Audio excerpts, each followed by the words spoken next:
কাম এটা পোৱা হ'লে ভাল আছিল বুজিছ। তাকেইতো উপায় নাই আৰু। এই বিল্ডিংটো দেখিছ নাই?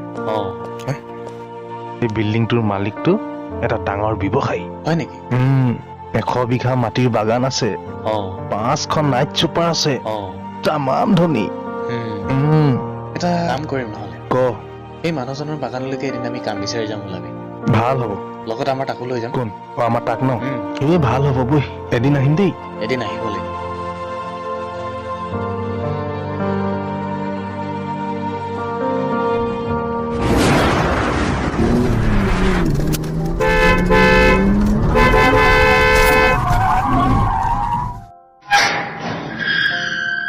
চাবিটো নাপালো, গাড়ীখন পিছতে ভৰাব, আহক।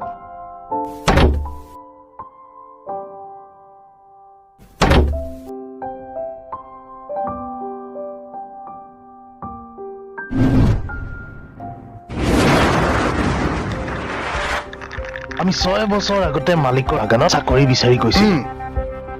চাকৰিটো বাদেই পদ নাই বুলি সি আমাক খেদি পঠিয়ালে। আৰু 6 বছৰৰ পৰা এতিয়ালৈকে ইমান এপ্লিকেশ্যন কৰি বিচাৰি দিলো, সেই এপ্লিকেশ্যনৰ সি কাৰ্যই নকৰিলে। তই ঠিক কথা কৈছ। ইজি মানি বিচাৰি আমি এখন চিঠি লিখো বল। বঢ়িয়া হ'ব। কিন্তু এটা কথা ক, চিঠিখন ডাক যোগে পঠিয়াব লাগিব। একদম হাতে হাতে যদি দিবলৈ যাওঁ তেন্তে ধৰা পৰিব পাৰ। কাগজ কলম দে, চিঠিখন ময়ে লিখো। লিখ লিখ লিখ লিখ লিখ পটাপট লিখ, পটাপট লিখ, লিখ লিখ পটাপট লিখ। টেবুলখন বিচনাতে তুলি লওঁ নেকি? আৰে আৰাম লাগে তোক, হে আৰাম লাগে। পিঠিৰ পাতি দে, পিঠিত লিখ, তই পিঠিত লিখ, পিঠিত লিখ, পিঠিত লিখ। আখৰবোৰ বৰ ভাল নহ'ব, এৰা বেকা হৈছে। ঐ এক কাম কৰ, ইয়াতে গাঞ্জা কটাত বিয়াখন আছে, পিঠিত তুলি লিখ, লিখ লিখ ভালকে লিখ, লিখি যা। আখৰ বেকা নকৰিবি দেই। ভালকে লিখ। মালিকক এবাৰ চাব লাগিব। চাহ হৈছে নে নাই?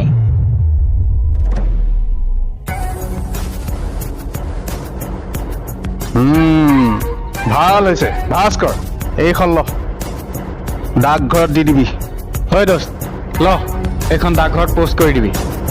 ঠিক আছে, এইখন মই আজিয়ে ডাকঘৰত পোষ্ট কৰি দিম বাৰু। মালিকক এবাৰ আমি সকলোৱে চাই লওঁ।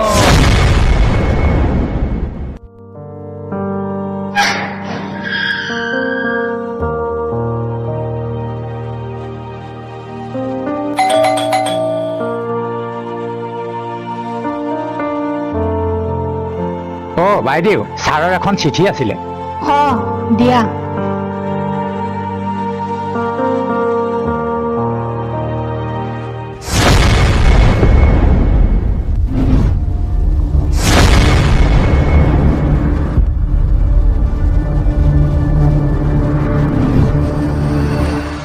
হেৰি শুনিছানে? চিঠি এখন আহিছে। চিঠিখনত বৰ ভয় লগাকে লিখিছে। কি কৈছা? ৰবা মই তললৈ গৈছো।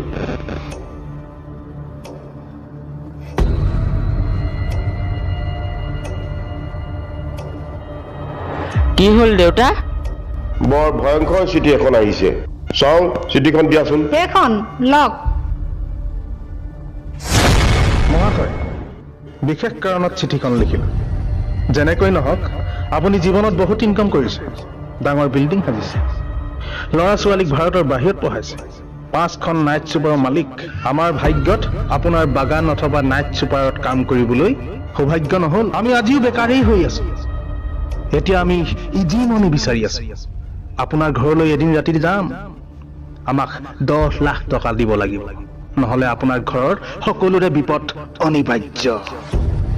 ইতি আপোনাৰ বিশ্বাসী বিক্ৰম আৰু আমজাদ। আপুনি এতিয়া কি কৰিম বুলি ভাবিছে? যি কৰিম ভাবি চিন্তিয়ে কৰিব লাগিব। এয়া জটিল সময়ৰ কঠিন কাম। ইয়াক সমাধান কৰিবলৈ যথেষ্ট ত্যাগ স্বীকাৰ কৰিব লাগিব। দেউতা, আপুনি থানাত এজাহাৰ দি থোৱাটো ভাল হ'ব, নহ'লে পিছত বিপদ হ'ব পাৰে। তুমি ঠিকেই কৈছা, মই সেইটোৱে ভাবি আছিলো। আপুনি থানাত এজাহাৰখন দিলেগেনে? যোৱা ৰাতি চিন্তাত মোৰ টোপনিয়ে নাহিল। হয়, দিয়া হ'ল থানাত। মা, দেউতা, ৰাতি যদি ডকাইত আহে আপোনালোকে একো নক'ব। যি ক'বলগীয়া আছে চব ময়ে ক'ম। তোমাৰ সাহস দেখি মই ধন্য মানিছো। আমাৰ সংসাৰখন তুমি জীয়াই ৰাখিব পাৰিবা। পালোয়া। ঐ গেটখন বন্ধ আছে কেনেকৈ যাম হয় এই ওপৰফালে যাত্ৰা নাই বুজিছ ঐ গেটখন খোলাই আছে দেখিছ নাই চকীদাৰ তলাই মাৰিব পাহৰিলে দেখা নাই গেটখন খোলা আছিলে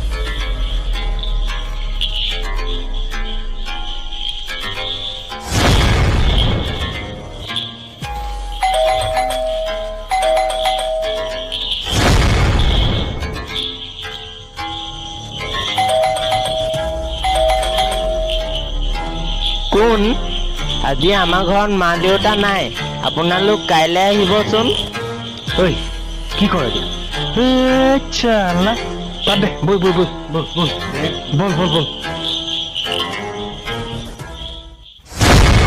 মালিকক চিঠি দি আমনি লাগি গ'ল তাৰ পৰা আজিলৈকে এখনো চিঠি উত্তৰ নাপালো বল আজি দিনতে ডকাইত কৰোগৈ কিন্তু এটা কথা নহয় গেটততো চকীদাৰ থাকে যদি চকীদাৰে সোধে কি বুলি কবি আৰে বাদ দে না মিতিৰৰ মানুহ আহিছে বুলি ক'ম ন বল বল তেনেহ'লে বল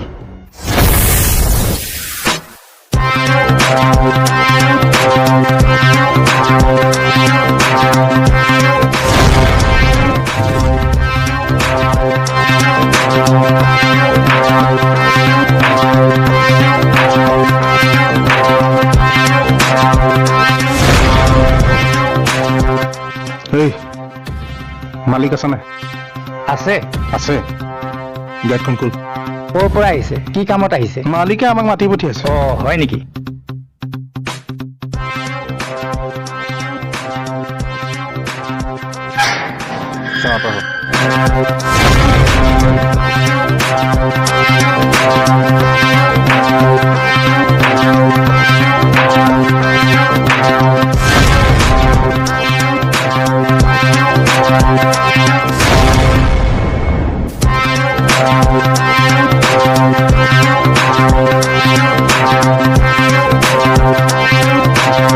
আপোনালোকে বহকচোন মই ছাৰক মাতি দিছোঁ ছাৰ আপোনাৰ মিতিৰৰ মানুহ আহিছে বহিবলৈ কোৱাচোন মই গৈ আছো আপোনালোকে বহকচোন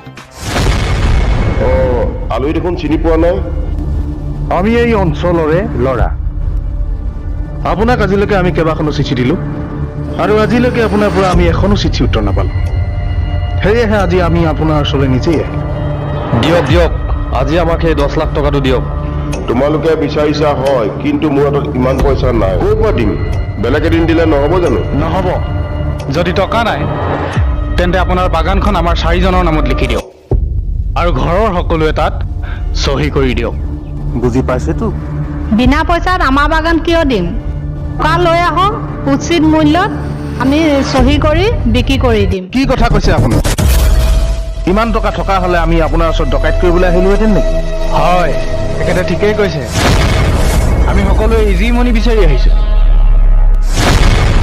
মই এতিয়াই থানালৈ ফোন কৰিম তেতিয়াহে তোমালোকে গম পাবা চাই ল'ম তোমালোকক ক'ত যায় আপুনি চাই ল'ম তোমালোকক ভিতৰলৈ নাযাব কৈছোঁ নহয় অকণো লচৰ নহ'ব ভিতৰলৈ নাযাব বজা মাৰ বজাখন এতিয়া মাৰ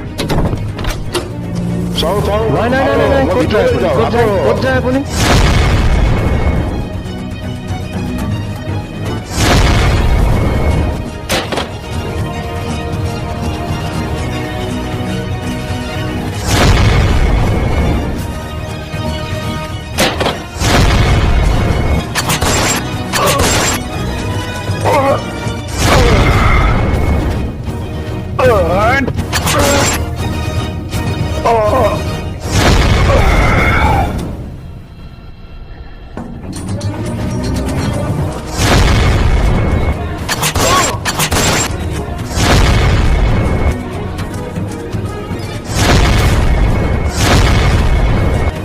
পলা গুলি মাৰিলে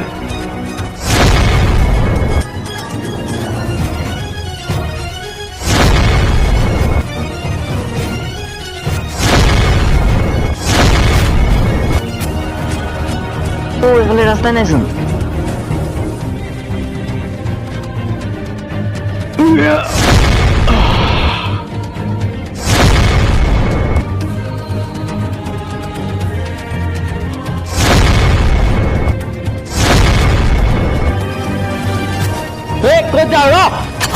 ঐ ভগৱান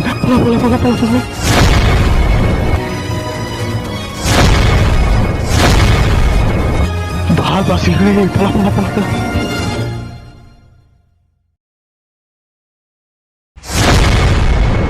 হেল্ল' মই শইকীয়াই কৈছোঁ ৰাজগড়ৰ পৰা ছাৰ মই আগতে আপোনালোকৰ ওচৰত এখন এজাহাৰ দিছিলোঁ মোৰ ঘৰৰ বিষয় লৈ এই দলটো আহিছিলে এই দলটোৰ লগত আমাৰ ডাঙৰ ঘটনা এটা ঘটিলে মোৰ ল'ৰাটোৱে সেই দলটোৰ 3জন সদস্যক গুলীয়াই হত্যা কৰিলে আৰু এজন পলাই হাৰিবলৈ সক্ষম হ'ল আপুনি অনতিপলমে এই গোটেই বিষয়টোৰ ওপৰত তদন্ত কৰি দিয়ক ঠিক আছে ধন্যবাদ আজি ইমান ডাঙৰ ঘটনা এটা হৈ গ'ল বাপেক পুতেকচোন থানালৈ যোৱা প্ৰায় 4 ঘণ্টামানে হৈ গ'ল ল'ৰাটো কিবা বিপদ হোৱা নাইতো মোৰ যে বুকুখন ইমান ধপ ধপ কৰিছে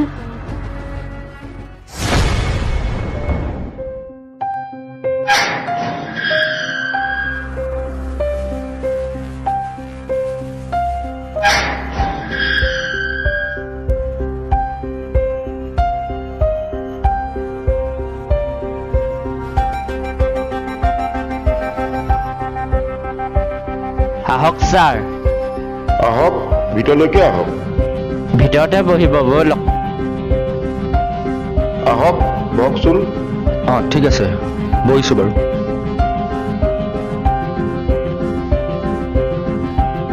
মা অ' মা আহিলা তোমাৰ আহিলোঁ